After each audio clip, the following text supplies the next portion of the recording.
Hello, everyone, and welcome to another Things We Said Today, our weekly roundtable of discussion of the Beatles, past, present, and to come, we hope.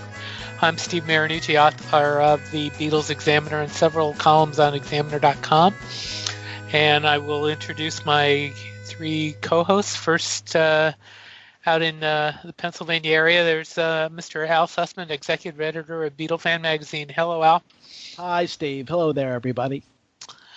And in Connecticut, we have the host of the Beatles show, Every Little Thing, Ken Michaels. Hello, Ken. Hey, Steve. Hi, everyone. And up in beautiful Maine, actually, I shouldn't say that because I've never been there, but I'll say it's beautiful because I'm sure it is. We have our musicologist and Beatle expert who wrote all those great articles about George Martin, Mr. Alan Cozen. Hello, Alan. Hey, Steve. Hello, everyone. And it is beautiful. It is beautiful. Yes, it is. Anyway, we thought we're kind of playing it by ear today. We're going to kick around some loose discussion. We're going to talk about a few news items, and then we're going to try something hopefully fun at the end. There's been a couple of things going this week that, if you've been following the internet writings that I've been doing and that have other people have been doing, that you probably heard about Paul McCartney. It's been confirmed. It's been reported by several legitimate outfits that Paul McCartney has made an effort to try and get his Beatles song copyrights back. Everybody's kind of been hoping that he would be able to, and really he's the question is really limited because he can't get them all back, but he can, starting in 2018, he can get some of the Lennon and McCartney songs in America only. He can't get them outside of America. And so we thought we'd kick that around for just a little bit. Alan, I'm going to start with you. Yeah, because, this is actually not a big surprise. I think it's coming up now just because the story of Sony buying out Michael Jackson or his estate is in the news, and it always, whenever that catalog is mentioned, the question of can Paul McCartney get his songs back always comes up. But a few years ago, in an interview, someone raised the question about whether he was trying to get them back or whatever, and he said, well, I don't really have to, because in a few years it won't matter. He'll have them anyway. And it was a little cryptic as remarks go for people who don't know the details of the copyright law. But the copyright law is that, you get 228-year terms on published music, and then the rights can revert back to the creator. So that 56 years is coming up for the earliest part of the Beatles catalog really soon. And he, you've reported, and other people have as well, that he's already got his applications in to get that in. And that seems to me pretty clearly what he was talking about when he said that. So in a way, if you follow that kind of thing, it's not really a big surprise. And also, for us as listeners, while it's kind of nice to think that Paul McCartney, who owns so many great composers' catalogs, but not his own, will finally get his back, in practical terms, it doesn't actually do anything either way for us. We still buy the records, we still listen to the records, nothing changes except knowing that he owns them, which is, I guess, nice. But it's sort of like a technical detail. It doesn't really matter that much to those of us who aren't Paul McCartney or Yoko. I guess there's when you say that he can't get them all back, are you talking about just the timing aspect, that the 56 years applies only to the beginning of the catalog, but eventually he gets them all back? Or my understanding is that it only applies to U.S. copyright. Oh, yeah. To... Huge market, though. Right, but yeah, we're not talking about the entire world here. I was actually, yeah, I was actually surprised that Sony was able to buy Jackson's estate out. I didn't think that would. I thought Michael Jackson actually owed Sony a whole lot of money, and that this is. That's what Yeah. That's what I always thought. He did, but I would have thought that Jackson would have, the Jackson estate would not have let that go. But that may have been sure. I mean, that may have been the wedge there that forced them to do it. But you would. I mean, it's such a lucrative. I mean, it's not just the Beatles that are in that Sony ATV thing. Sure. It's there's quite a bit in there. Of course. So like I said, it's kind of interesting that they let it go, but they did. So what can you say? Mm-hmm. I have a couple of questions about this whole thing. Mm. First of all, since we're dealing with what was originally the Northern Songs catalog, that also includes the early George Harrison compositions, correct? I don't want to go out on a limb. Possibly just Don't Bother Me. I think after that he got his own. I think he kept up with Northern Songs even through Within You, Without You, and I think only towards the end of the Beatles did George start to get a different publisher for his songs. Well, I don't want to. Again, I don't want to speculate. I was told, however, and Alan confirmed. You might be able to confirm this, that they don't own Penny Lane. That somebody else owns Penny Lane. Really? Yeah, there's somebody. There's some guy. I can't remember his name now. I did not mention him in the story. Who actually owns Penny Lane? Huh? So, yeah, I don't. I don't. Assuming that information is correct, but yeah. But anyway, it's weird. But the whole thing is, it's good that he's going to get at least some of them back. So, Just looking this up, Harrison signed with Northern Songs in 1965 for a period of 3 years. So, only a Northern song is a Northern song. Okay. Right. There we go. Then Don't Bother Me is not. If he That's signed right. in 65. Yeah, so it was exactly Okay. the opposite of what I asserted right here on our podcast. Yeah. Huh. Okay. It was a trick All right. question. And then there's another issue here, which is, and correct me if I'm wrong here, if you own the publishing rights to your music, don't you have to give permission if, let's just say, someone wants to use it in a commercial or a Broadway show, or if someone wants to cover it?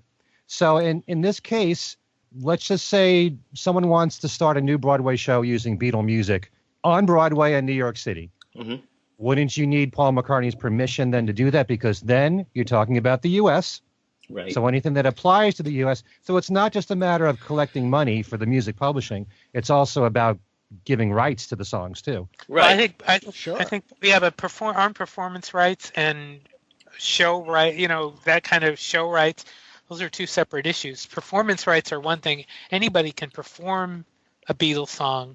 I mean, because you have bands doing them everywhere, in bars every night. Right. As long as they're registered to ASCAP or BMI or CSAC or whichever performance rights organization, and then they pay a fee, they can perform as many songs as they want by anybody. But to get to have those songs, say in a as Ken was saying, in a Broadway show, definitely you'd have to get the legal permission of the copyright holder. Mm-hmm. Okay. No. Which until now has been Sony, and before that, exactly. Typically, I think what they've done simply out of politeness has been they've consulted with, because they don't want to have a dispute going on between the Beatles and Sony if possible. So they've sort of worked together on that. But of course, if you own your own publishing, then it's totally up to you, and it's your decision. With recording, there's this compulsory license where once a song has been recorded, you have to get a license to record it, but it's compulsory. So the grounds on which you can deny someone a license are very few and far between. Yet it happens. For some, I think it may be a question of whether you're going to rewrite the song or do something to it. Because didn't the Beatles object to the Beastie Boys doing "I'm Down," or it was something where they would not grant that compulsory license. I don't recall. I don't Yeah, recall. I vaguely recall it? recall that. Remember Yeah. I mean, there have been some incredibly odd covers of the Beatles. I mean, I have some in my collection, and Alan, I'm sure you do too, that are just absolutely dreadful. I mean, I can't imagine why they would pick on the Beastie Boys when there are some horrible. And I'm not talking about the funny ones. I'm talking about really, really dreadful ones. I mean, I don't know, what was the one we talked about on the show, Layback. I mean, that I don't particularly think that's really good. And I mean, so they got permission and the Beastie Boys wouldn't have? That doesn't make a whole lot of sense. It must have had to do with them wanting to rewrite the lyrics or something like that. That could be, yeah. Maybe that could very well be the problem there, because if they end up writing the lyrics, or they end up doing something to it, sure, I'm sure they wouldn't want that. But there's another issue here, which is what about the Lennon side of things? Where does Yoko come into play? Now, I did read one article, and I don't know if it's accurate or not, that said something along the lines of 10 years after an artist dies, the music publishing if the artist didn't own the music publishing, the music goes to that artist automatically. Now, in this case, since you're...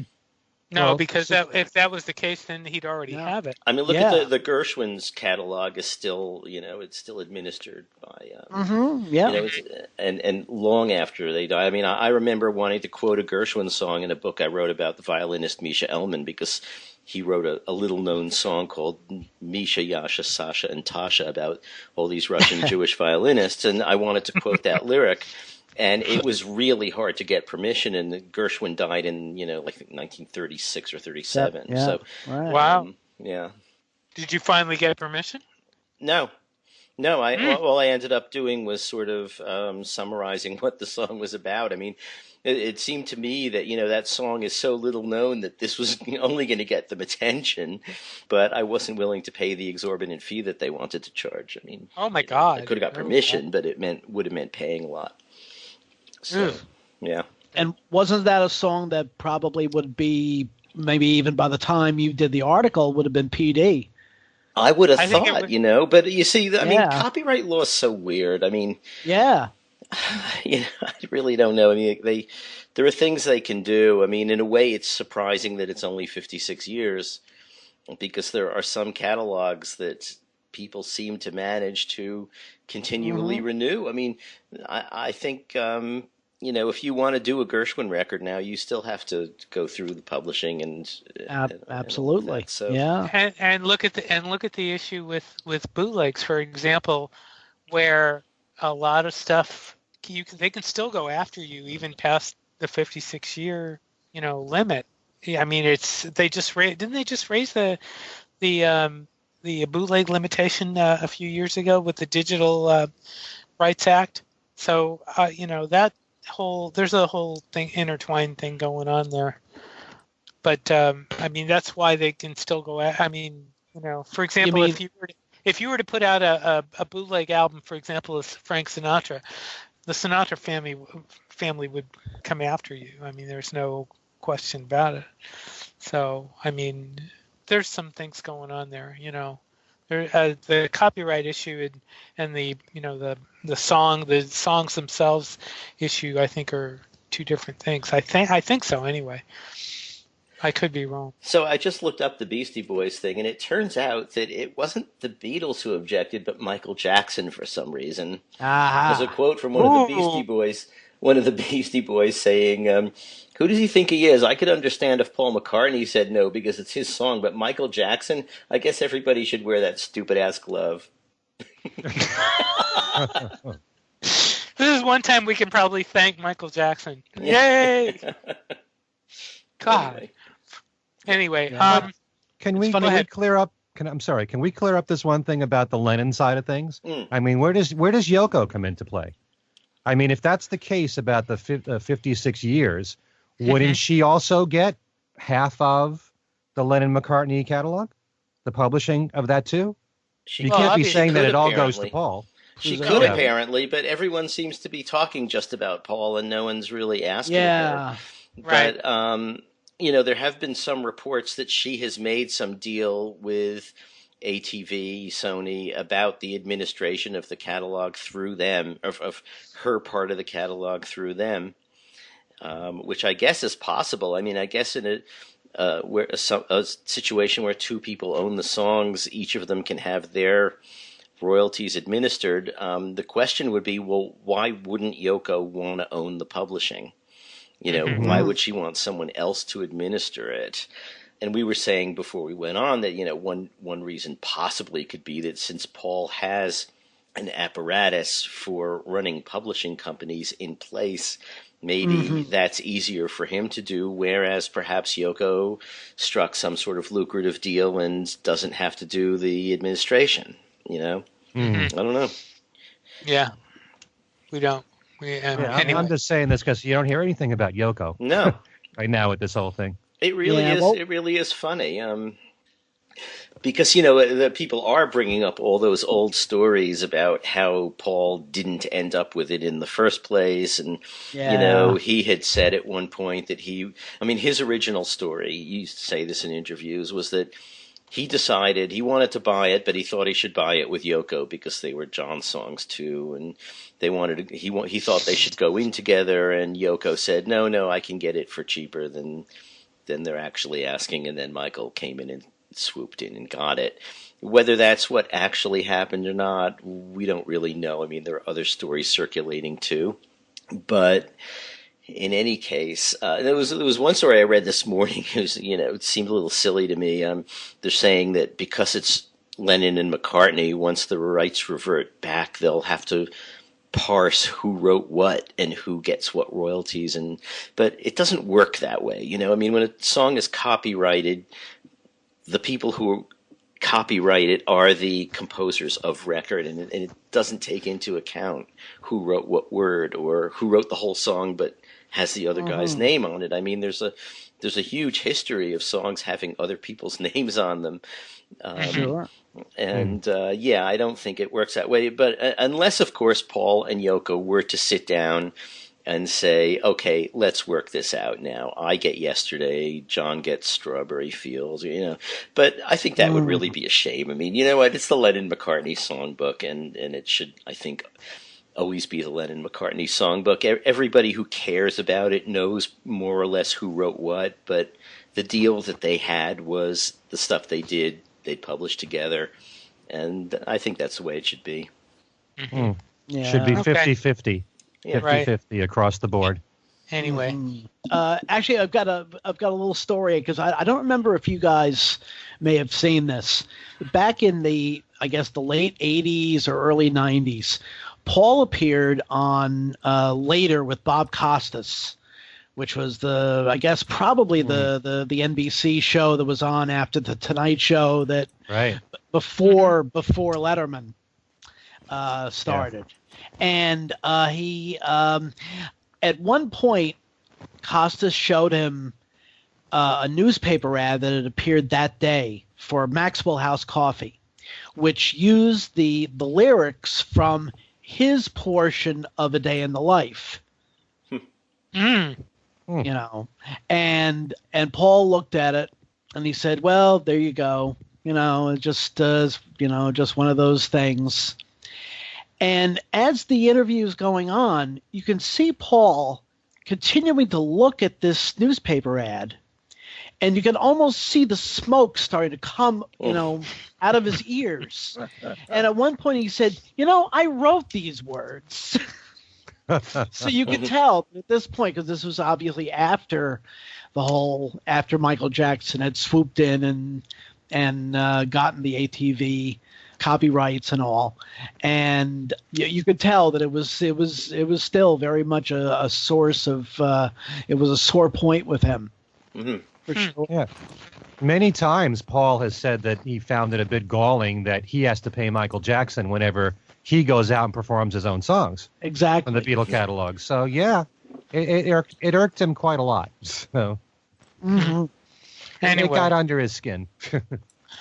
Speaking of things in Beatle history, it came out this week that Simon Cowell is doing his own version of the Brian Epstein story. I mean, I don't know how many times we've heard about a movie version of the Brian Epstein story, and we have yet to see one. But now we have two of them. We have the fifth Beatle, Vivek Tiwari version that has the song rights, and we have the Cowell version that won't have song rights. And whether or not, the question is how long, these things will take. I mean, it's like waiting for the next version, the next volume of Tune In. I mean, we've had so many versions of, I mean, Jude Law, Alan, Benedict Cumberbatch was going to play Brian. I mean, the only things that have happened. Well, there was a film version, I think, on the BBC a few years ago, but they did have the stage version in England recently. But I mean, it's crazy how long it's taken these things to happen. It's like, why? I don't know. It would be funny if they all came out at the same time. Right. Yeah. Right. Right. But it's I just think that it's a great thing in a way that Brian is getting this attention now. Yes. I mean, we just saw that he made it into the Rock and Roll Hall of Fame, regardless of what our opinions are of the Hall of Fame. But just getting this kind of attention and this kind of, respect, it's so long overdue. And I'm just glad to see that there are projects in the works now. And Vivek Tiwari's book did really well.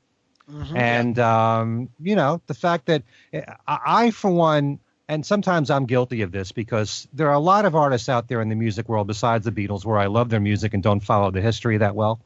But there are a lot of young people who are discovering the Beatles who may not know the whole history. And there's more to the Beatles than those four guys. And so as we were talking about George Martin, and I'm so glad that since his passing, there have been so many articles online about the massive contribution that he's made with the Beatles and with all the other recordings that he made. And Brian Epstein is the same story. Those two guys, without them, we probably wouldn't be talking right now about them. No, that's true. So if there's any two people besides those four Beatles that we should be talking about, where we should have more books, more movies, Broadway shows, whatever, it should be about Brian and about George Martin. Absolutely. No question about it. Yeah. Yeah. And then we also. Oh, okay. I'm sorry, Al. I didn't mean to interrupt. No, just from a rooting interest point of view, basically as a longtime opponent of American Idol and the shows like that, basically I'd be rooting against anything that Simon Cowell is involved with, and probably rooting for Vivek's effort because, as Ken mentioned, the book, this graphic novel, The Fifth Beatle, did very well and has won awards. And of course, Vivek himself is an award-winning producer and all. The resume as long as our arms on Broadway. And it's a great book. I mean, it's a great book. It really, really is. I mean, that's what's really nice about it. I mean, there have been comic book treatments of the Beatles story before, but this was actually very well done. And so I'm, from that standpoint, it's a great thing. And it's just like I said, it's a question of when we will see, the movies. That's the big question, and how it's long. We're long overdue. That's the thing. So hey, Steve. Yeah. You said that the Vivek Tiwari film has the song rights. Does that mean they're going to have Beatle recordings in them, or just other artists covering the Beatles? They have the Beatle rights. They have the rights to the Beatles songs. Well, that speaks volumes right there. Right. I mean, you've got to get the backing of Apple to do that. So, it shows, how much they think of this project. Right. So. And how much, and I guess you could say how much they don't think of. Well, Kyle's doing a different, going in a different way. I mean, the two of them up until just recently were working together, and now they're not. So because Vivek's project is now going to TV. It's going to be a miniseries. So that's the difference there. So it'll be interesting. And then we also had today Sean Lennon announcing he was touring. Before we get into the Sean Lennon touring, can we stop coming up with Beatles 2 and people saying everything that the Beatles sons are doing is an extension of the Beatles, because that thing with James McCartney and Danny Harrison, Danny working together. I mean, please, let's stop that. I mean, this is not Beatles 2.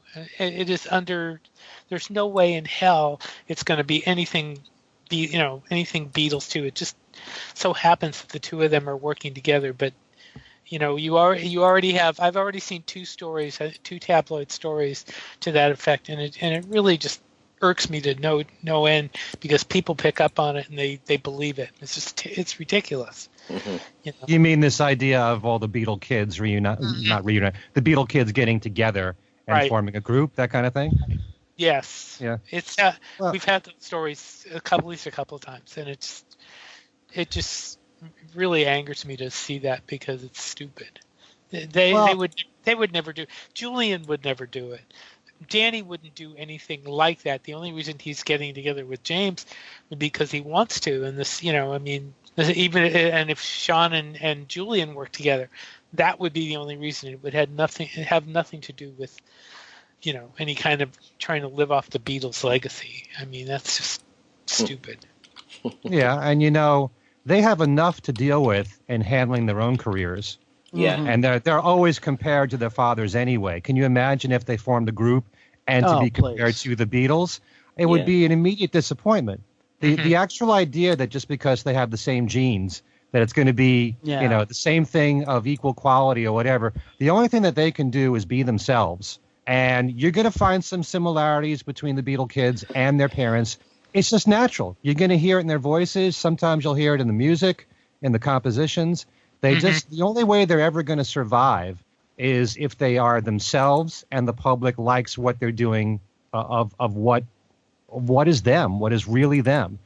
If the only reason why you're following the Beatles kids is because they're the sons of, at some point you can lose interest very quickly. Yeah. And I actually am very fascinated with the Beatle kids. I find them all to be very talented in their own way, but I'm the last person to make comparisons, and it really pissed me off, to tell you the truth, all the people that listened to my show through the years who only seem to care about Julian Lennon because he's John's son or because he sounds like John. Then I'll say, what do you think of the music? Listen to the music. Do you like it? Forget about the fact of who he is. And I really do like the music of the Beatle kids. But there's nothing wrong with initially you have an interest in them because of who they are. But for it to be a prolonged interest, they have to establish identities all their own. And they're also very different from each other anyway. So that's what keeps me interested in them. And I do believe that they're all talented in their own way. Mm-hmm. Yeah, and as far as the people that immediately assume that just because they're that they're sons, that they're automatically inherit all of their musical brilliance. Not to speak ill of the recently deceased, but I always say that the three words that could combat any of that are Frank Sinatra Jr. Mm-hmm. That's a good point. Who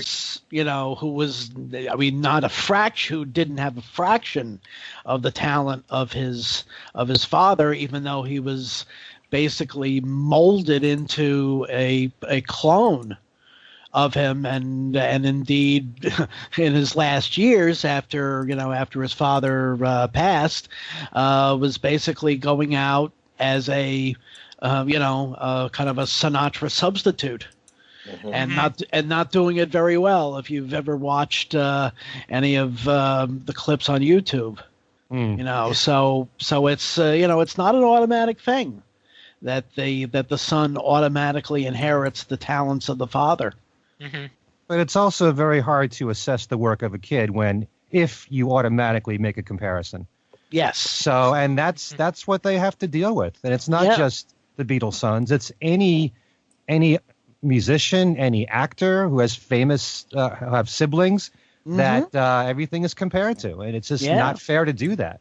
Mm-hmm. People do it, it's probably never going to end that people make the comparisons, but you got to judge these artists on their own merit, and Yep. So speaking of Sean, then, which was the topic, I've found Sean's stuff really good, and I've seen him perform as well, backing his mom, and he is a really good guitarist, a really good, actually multi-instrumentalist.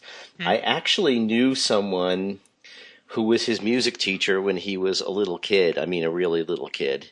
Oh, really? Yeah, who had, at the time, I believe he was learning saxophone. And he said, and he had said then that he was really talented, that he was like his, one of his best students, and, and not because he was Sean.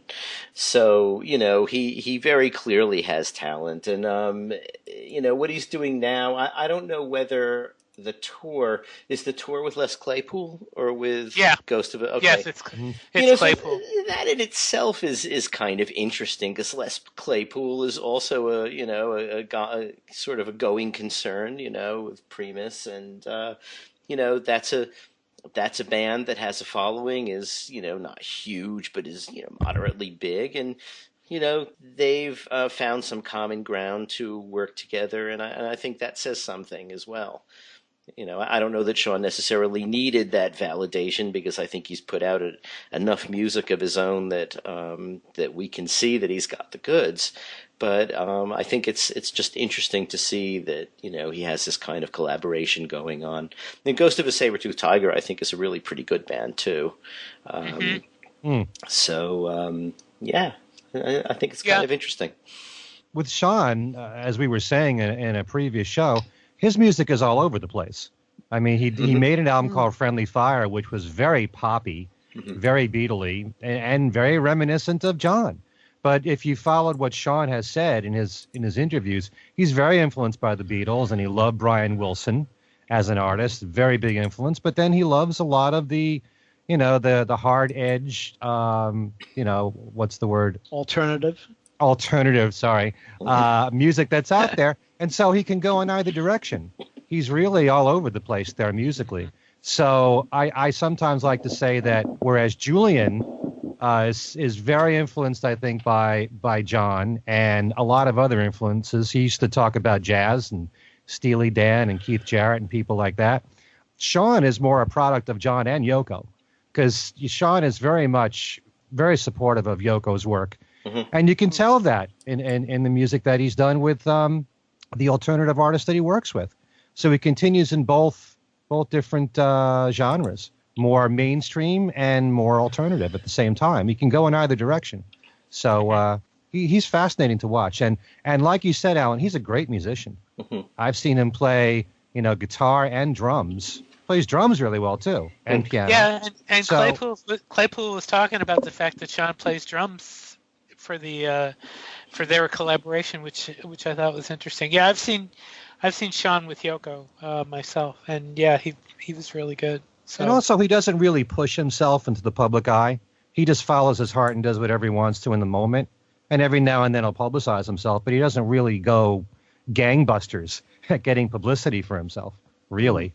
Well, so, I mean, with Ghost, they kind of did, and then he and Yoko went out on the fracking thing, and they were kind of, I mean, from that standpoint, they were trying to get publicity, but that was for a cause. Right. Too. Yeah.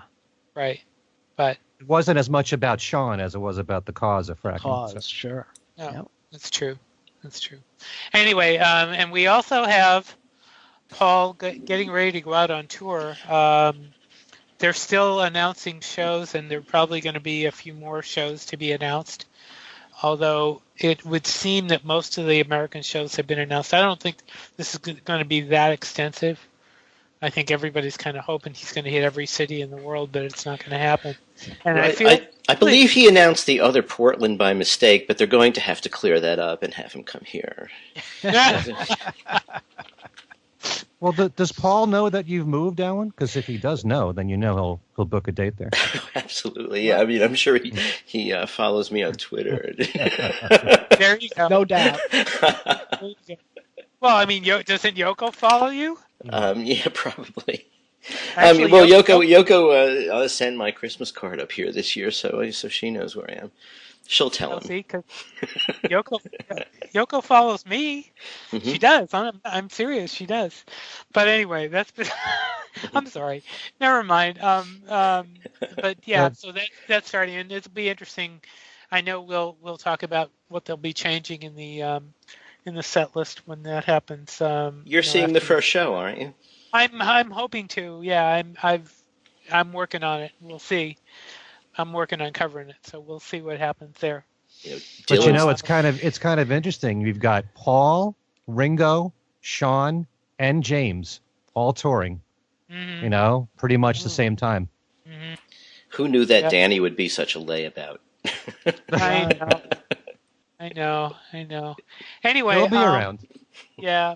For the second half of the show, we're gonna just throw out little questions. And Ken, you had a question you were gonna hit all three of us with, so I'll let you go ahead and start. Yeah, I was curious because one thing all four of us have in common is that despite our love for the Beatles, none of us ever got to see the Beatles as a group live. Right. We've all seen them as solo artists, but we've never seen them live. So I was curious in asking all three of you this question. If you had your choice, if you can transport yourself back in time and pick one concert that the Beatles did together, and you could be there, if you had your choice, what would it be? Now, I should also point out that if you want it to be when Pete Best was with them, that's fine. Or Stu Sutcliffe. If you want it to be the Quarrymen days, when John, Paul, and George were together, that's fine too. But any part of their history when they were together, and I'd be curious to know, amongst the three of you, if you had your choice, which concert, and it doesn't even have to be a specific concert. It could be the Beatles at the Cavern if you want. It could be a venue, if you had your choice, and why? What would you pick? So That's a great question. Why don't we start with Al? I'm going to go with something that we talked about, or that Billy J talked about last week, and it's a historic kind of turning point concert in Beatles history, and that's their appearance at Litherland Town Hall in Liverpool, shortly after they returned from their first trip to Germany, to Hamburg. Their first season of playing in Hamburg, and that's always been kind of looked on as the kind of the turning point of their apprenticeship. And for Billy J, totally without any sort of encouragement to bring that up and talk about that was, what a great show that was. That would have been something really special to see, I have a feeling. And it was with Stu and Pete. Yeah, that's true. So I would go with that one. Okay. Well, I was going to go with that. That was the first time. That was the first time that Billy saw the Beatles in concert. That's right. Yeah. So, I was going to go with that, except for one thing that maybe when I remind Al, he may change and pick another. I'm sure you've read the descriptions in Mark's book about what the atmosphere was like in terms of so are we going back to these concerts as invisible and or are we subject to the same beatings up that everybody else was? No, I'm invisible. Okay. In the ether. With a tape recorder. Yeah, exactly. Video. Right, with all the technology we have now, but being invisible but there. Sounds good. So, Alan, you would pick Litherland too? Well, now that I don't have to pick Litherland because Al mentioned it, I would go we might as well have some variety. So I think that, of the shows that we have seen on video. The one that I think probably would have been even better live because it was already one of the best on video might have been Paris 65. Yeah. Would need, of course, a really close seat. But invisibility, but they were very, very tight in that show, and it was a really good show. And it's you're talking about basically the same show as Shea, except I think a much more controlled setting, and I bet that would have been incredible to be at. Very interesting. Yeah. How about you, Steve? I'd have to say Hamburg. I keep listening to the Star Club stuff, and I love that. And I have to, even more than Litherland and the Cavern, the raw energy in those Star Club tapes is just so nice, and I would like to be able to hear it not so distant, not as distant as the tapes we have, as the tapes that we have are. So I'd say Star Club.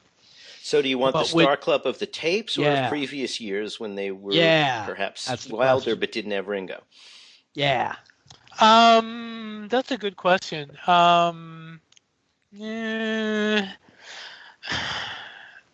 Probably a little earlier, although, Ringo really is not much of a factor in that Star Club session there, so I guess it wouldn't make any difference, but probably earlier when they were wilder, but they were pretty wild on that Hamburg tape as it is, so it's hard to, between John swearing and all that stuff, so. But at the same time, as they got better and better as a live act, you would think that maybe you'd want to see them at the end of their Hamburg days at the Star Club. I'm sure they were probably a lot better then than when they played the Indra. Right. Oh yeah. Right. So. Well, I didn't say the Indra either. So okay. There we go. So Ken. All right. Yeah. Actually, I would agree with Steve. I would find it really fascinating to see them in any of the Hamburg venues, and if I had to pick one, probably the Star Club, because they would have been at their best the end of 1962, but also because of the fact that you've heard that they went and played for 8 hours a night with some breaks in between. So, you would have heard some songs that I'm sure that they would have duplicated, but some songs that would have been entirely new. Some songs they might have played only once. Some songs they might have played 3 times. It would have been fascinating to know what their entire set list was for an entire night. Mm-hmm. I'm sure it was those same songs that were on the Star Club, but there might have been other songs too. Right.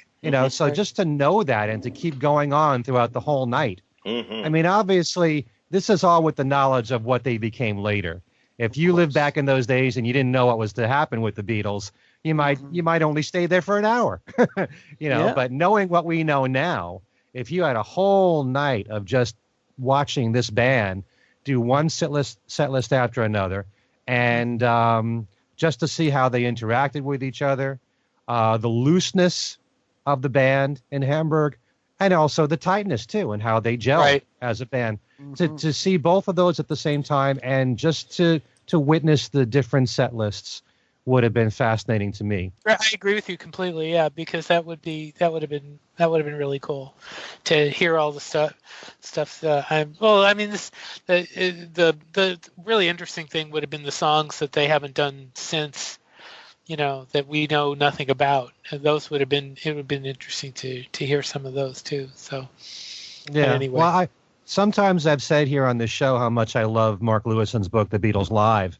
And one of the reasons why I love that book is because you see the songs year to year of what they did live, what Mark could prove they used to do, whether they did them once or whether they did it repeatedly. But I find that stuff fascinating. Just knowing what they used to do live in the early years and even in the early 60s. And once they finally had their record contract, what songs of the ones they covered, they chose to pick when they had so many other songs they could have picked from. I find that more fascinating now than I ever have. Well, I was going to ask Alan. Alan, you may know the answer to this. Is Mark going to update Beatles Live? He's not, is he? I thought I had heard he was going to do that. Update Beatles Live? Yeah. But Beatles, I don't believe so. It's interesting, though. He's always talked about having a website as well that would go with the book, and I kind of had hoped that that would start with volume one, and it doesn't seem to have. But possibly by the later volumes, when the book industry itself is a little bit more dead, it will be important to him to have a website where all that stuff is updated. I know it's something he wanted to do, and probably just sort of got overcome by events and and the need to get finished. But otherwise, yeah, that would make a lot of sense because he's found out so much more stuff, since then. And that was a good book that nobody can find, unless you got it when it was out. It's really hard to come by. So, yeah. I look at it all the time. Yeah. When I do my research for my show. So yeah, definitely. All right. Let me ask my question then. And this is next to your question, Ken. This is pretty simplistic, but what Beatle album do you think you have the most copies of? Oh my God. And it can be solo too. But which one? Let me start with Al. I'm going to put you on the spot first. It might be Rubber Soul. I'm not sure. Okay. I mean, it's just we're just kind of throwing it off the top. Because obviously, it's one of the first ones that I bought as an import. Plus having had the American one. I still have the Japanese box from the early '80s, and then all the CD iterations and all. So yeah, just as there's probably others that I have just as many copies of. But I would say just as a stab in the dark, I would say Rubber Soul. Okay, Ken. This is a tough question because I never counted how many copies. I didn't think it was that hard. Well, it's just that every single time an album's been updated in some way, or the sound has been improved, and I buy that. It's all kind of equal to me. Every time a Beatle or a solo Beatle album gets remastered, then I buy that copy. It's I don't know. I think they're all pretty much the same. I suppose, there have been instances when I've gone to a local record store and bought Beatle albums that I already had many times over for $1, so I can have one for $1. And so there's a lot of, of the American albums that I probably have 4 or 5 copies of just for that reason, like Meet the Beatles. I know I have a lot of copies of that one. Probably have a lot of copies of Sgt. Pepper for that reason, just so I can say I bought it for $1. But it's not like I would say that I played all those albums. I probably played the original ones that I bought from the very beginning and stayed on those until I got a better sounding copy. Right. And I was never one to go and buy, all the Japanese albums and all the British albums. Right. Once the CDs came out in 1987, I became converted to a CD fan. Yep. So that's just how it was. I mean, I do have a few import copies, but once it became more established that this is the way the Beatles released it as they did in England, I became more devoted to that, and that became the way that I listened to the Beatles music more so than the American releases. But I've got a lot of copies of Meet the Beatles, I know, and Sgt. Pepper, so those would probably be my top 2. Okay. Alan? I'm pretty sure for me it probably is Pepper. Just because offhand I have the UK mono and the UK stereo, the US mono and the US stereo. I have a pressing on Apple. I have at least one foreign pressing of some kind, probably German. There were at least 2 picture discs that came out of that, and I've got those. And that may be what puts it over the others, because I'm not sure I have many other picture discs. Yeah. The Mobile Fidelity Sound Lab, I have the big boxed set, and I have Pepper separately, and I have the UHQR.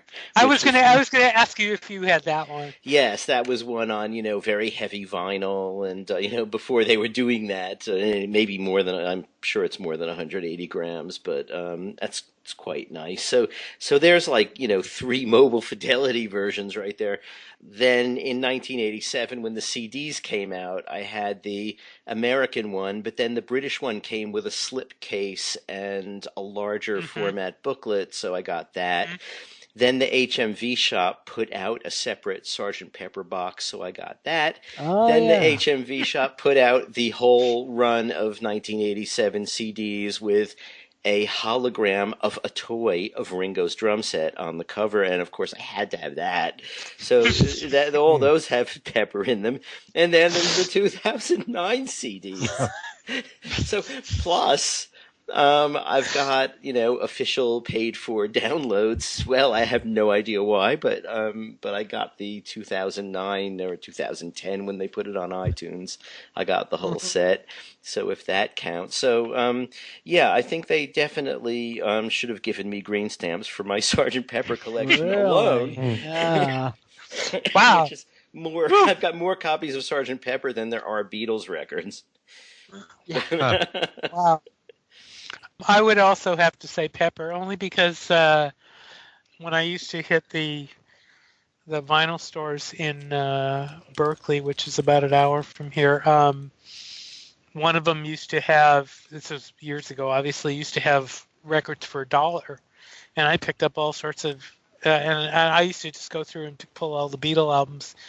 And I got numerous copies of Pepper that way, imports, mostly domestic though. But I do remember one time picking up one years before the mono version was released here, a mono copy of, I believe, the first White Album, but that was neither here nor there. But I'm pretty sure it's Pepper. I do also remember picking up at that particular record store an 8-track, a Sgt. Pepper a Hollywood Bowl 8-track that had I believe the song titles mixed up or something. There were a couple of 8-tracks that came out that had the song titles, the order changed. Oh yeah. Well, they did that a lot with the 8-tracks. Right. Yeah, they did. But I'd have to say Pepper, because that seemed to be the one that used to pop up in the record racks more often. Anyway. Hey, Alan, I have a question. Mm-hmm. Alan, did you also collect the Beatles music on cassette and 8-track too, or was it strictly vinyl to CD? Yes, I believe I have at least one Sgt. Pepper cassette. What was I thinking? I didn't collect it on those formats. I happen to have ended up with, I think, a complete run of the cassettes, but I've got no 8-tracks. So yeah, there as you see, I've been remiss. You have. There were versions of Pepper that I could still get. That's true. Do you know, I was not a big picture disc collector. I did not like picture discs that much. I thought they were pretty much a waste of time. It's strictly for a collector and nothing else. Oh yeah. I mean, I wouldn't play the disc. Yeah, see, I would just own it and display it, See, that was probably the reason why I was never really into it, because I was into, hearing the different mixes and stuff that were coming out on vinyl. So I just didn't bother a whole lot with, I mean, I have a couple, but I don't have that many. I didn't make a point of going crazy with those. I never did.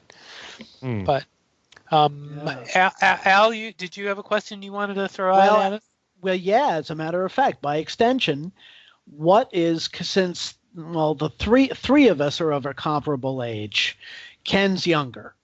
Mm-hmm. So his will probably be more interesting. But what was your first Beatles album? Which was your first Beatles album purchase? Okay. And, Steve, why don't we start with you?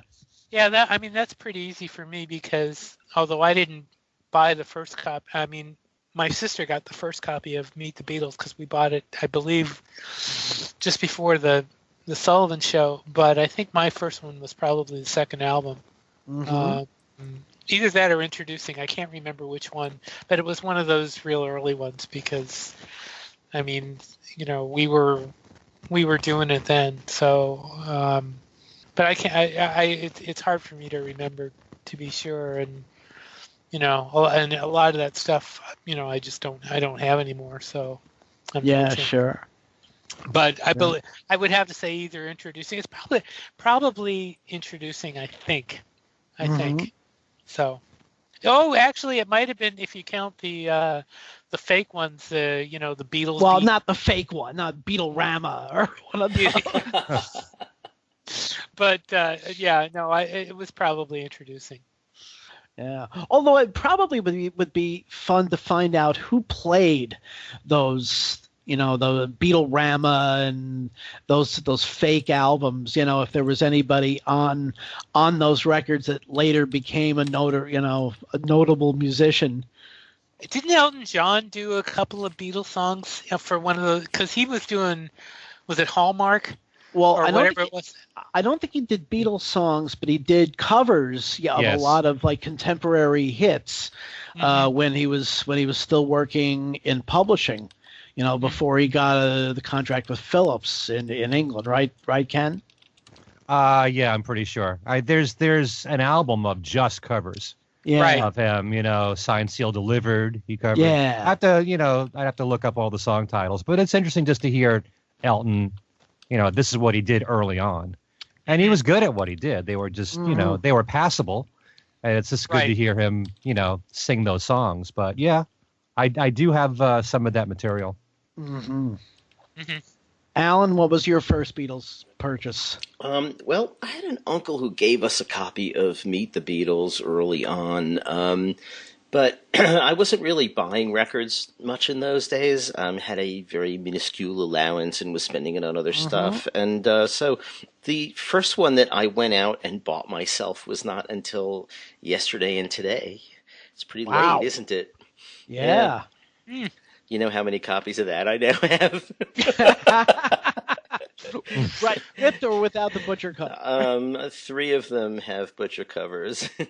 Was the first one you bought a butcher cover? No, alas. Although I do know a girl who had bought one that had a butcher cover and a week later brought it back because she wanted the same cover all her friends had. That must be killing her now. But, oh my God.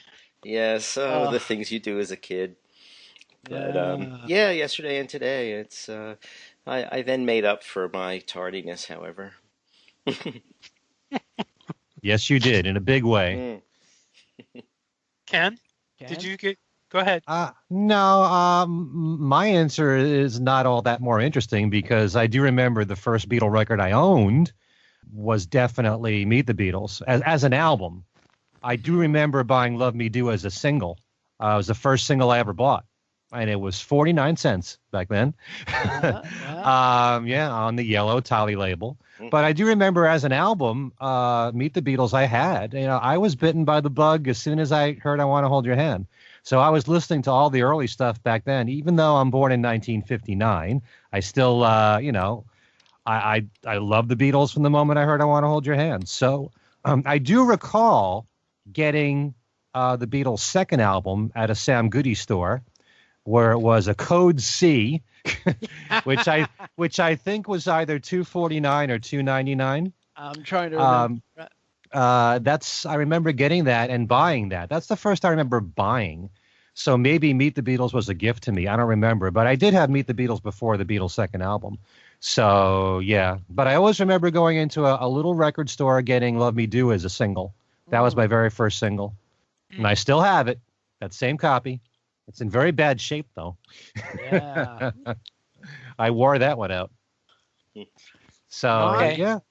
My first Beatles album purchase was actually A Hard Day's Night. This was just after I graduated from 8th grade and had graduation money to spare, and went into a store called Modell's Shoppers World in Lodi, New Jersey, and they had just gotten. And this is why the date that I've always seen for the American release of A Hard Day's Night is absolutely wrong, because this was around June 15th, and they had A Hard Day's Night, and I picked up my copy then. And because I think the date, I think they still list the date as sometime in July or something like that. I forget what the exact date is that is listed, but it was definitely available as of June 15th. Yeah, that was my first one, and I actually didn't get either Meet the Beatles or the Beatles' second album, I think, until sometime that summer. Yeah. Wow. You weren't dying to get Meet the Beatles and the Beatles' second album as they came out? No, because I was actually a convert.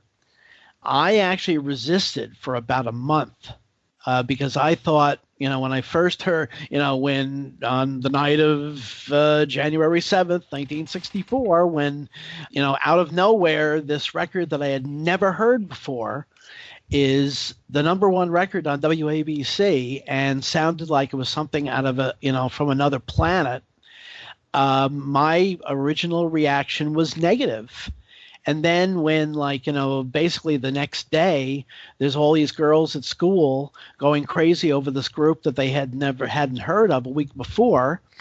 I guess the even the young curmudgeon in me sort of came out, and so I resisted. And actually, it was their performances on the Ed Sullivan Show, particularly the show from Miami, that won me over. So it wasn't, it wasn't wasn't all the hype and it wasn't all the promotion and all. It was, it was their own musical ability and magnetism that won me over. And in fact, the following week went out and bought the three singles that were available at the time. I Want to Hold Your Hand, She Loves You, and Please Please Me. But I didn't get a Beatles album until, as I said, until that June. Wow. It's kind of fascinating in a way when you listen to the order in which people buy things. There are a lot of people who may have listened to the Beatles or gotten to the Beatles first from what they did in the late 60s, and then they discovered the early stuff, and their reaction could be very different from people who listened to everything chronologically. It's the same thing with people who got into the Beatles through the solo music first, because that's a very different experience. And it's just interesting to hear different perspectives that way, because I know a lot of people that got into the Beatles first through the solo stuff, and then they discovered the group. So, those are the younger Beatle fans. They're not that young now. No, they're not. I know that, and I said that. I'm saying that with tongue in cheek and knowing that you would react to that. We wanted to make note of a couple of things. Number one, for those of you that hear us on fab4radio.com, we are now on every day at 6 p.m. ET, and we thank Matt at Fab4 Radio for that. So that you can hear us every single day at 6 p.m. ET. And so that means that the name of the show is going to be changed to Things We Said Today and Tomorrow every day. And the day after that. And Things We Said Every Day. Yes, there we go. Things We Said Every Day. Okay. So there we are. Or since it's at 6 p.m., it would be Things We Said Every Night. That's true too. Good. I like that. Work that solo music in, Al. Right. As Matt made a point to tell me, we're on 8 days a week now. So, and we are. And we also want to get in a tribute to Keith Sluchansky, who passed away this week. I haven't met him, but I know, Alan, you knew him very well. And Al, did you know him too, Al? Very peripherally, just, because he worked and or owned, managed several stores in Greenwich Village, several of which I used to, which I was a customer. So I knew him basically as the guy behind the counter, but Alan knew him much better. Ken, you knew him also, correct? I met him several times at Revolver Records, which is really where I came to know him, and I bought a lot of stuff there. And, we always talk Beatles. He always told me some interesting items out on the market or what was about to come out, and it's a real nice guy, and really shocked to hear about his passing. I also had contact with him, and we were all really, really shocked, and we want to give our condolences to his family. He was a really nice guy. So that said, we are about out of time. We want to thank you all for being with us again. We hope you will be back with us for our next show next week, and catch us every day on Fab 4 Radio or on YouTube or on Pure Podbean, Pop Radio. Pure Pop Radio, on iTunes. We're all over. You can catch us everywhere. We're on. We have a couple pages on Facebook. We have a show page and a group page, and we'd love to hear from you at our email address, Things We Said Today Radio Show @gmail.com. You can get a hold of us, each of us, online through Facebook, through our own personal pages. We're always there. I know Al daily posts 50-year items. Almanac-y type stuff. Almanac-y type stuff. Yep. Yeah. And we're all out there, and we'd love to hear from you. We've gotten some great comments. Actually, there were a couple of great comments about the fantasy shows that we did, and we're going to try and we're definitely going to look at those. Tom, I hope I pronounced this right, Aguirre really liked the Jude Kessler show. Like I said, at the fantasy show, the McCartney show got a lot of commentary. Somebody asked how come we didn't mention Denny Lane, and I wrote back and I said I mentioned Denny Lane, and somebody else said they agreed that Todd Rundgren would be an excellent choice as a collaborator for Paul. But there were all sorts of great suggestions. We've been getting suggestions for future shows, and we will definitely take a look at those. So please feel free to write us, to talk to us on Facebook, and we'll be glad to come back to you. We are not shy about talking to you. That's for sure. Anybody got any quick things to say before we sign out of here, guys? Just one thing. You meant was that Tom Aguilar? Aguiar. No, it's Aguirre, I believe it is, not Aguilar. Oh, okay. So it's not the Tom of Octopus's Garden fanzine. I think that's who it is. I think you that's think who it it is? Yeah. If it is, I'm pretty sure. Yeah. Yes, it is. Yes, it is. If it is Tom, there's your plug. There you go. Yeah, I believe it's Aguirre. It's not Aguilar. And I'm looking right at the mail, so I hope I'm pronouncing that right. But there we go. Anyway, okay. Until next week, for Ken and Alan and Al, this is Steve Marinucci saying thank you very, very much for listening, and we will see you next time.